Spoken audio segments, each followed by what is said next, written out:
गीता का 24वां उपदेश यह है कि जीवन में कई बार नया शुरू करने के लिए पुराने को पूरी तरह से मिटाना पड़ता है।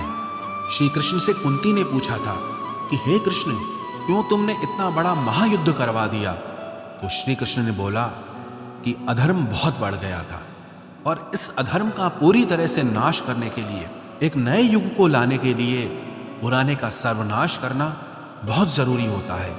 जब कोई बिल्डिंग पूरी तरह से भंगार हो जाती है, बहुत पुरानी हो जाती है, तो उसे पूरी तरह से तोड़कर फिर से नवनिर्माण होता है।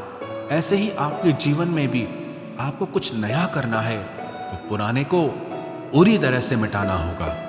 गीता का 25वां उपदेश यह है कि इंसान ही आजकल इंसान का दुश्मन हो गया है। चाहे आप बिजनेस में देख लो, चाहे आप रिश्तों में देख लो, किसी भी फील्ड में आप देख लो, इंसान ही इंसान को नुकसान पहुंचा रहा है। इतना कंपटीशन बढ़ गया है, इतनी चोरियां बढ़ गई है, इतना क्राइम बढ़ गया है। शास्त्रों में जो कलयुग के लक्षण लिखे गए हैं ना, कि एक दिन इंसान ही इंसान को खाएगा, वो समय तो आ गया है।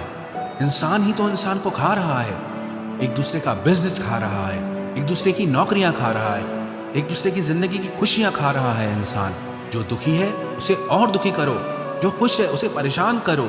यही तो हो गया है आजकल। कहने को तो सब इंसान है, लेकिन इंसानियत कहीं दिखती ही नहीं है। एक सेठ के घर से एक भिखारी निकल रहा था।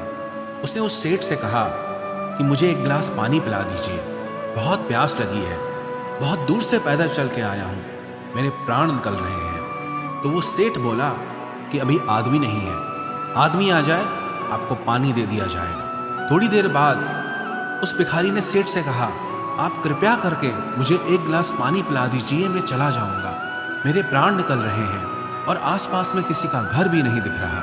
तो उस सेठ ने कहा, मैंने कहा ना कि आदमी आने वाला है, वो आ जाए तो आपको पानी मिल जाएगा।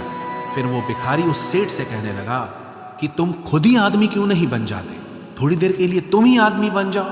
आजकल यही हो गया है, यहाँ कोई आदमी बनने को तैयार ही नहीं है।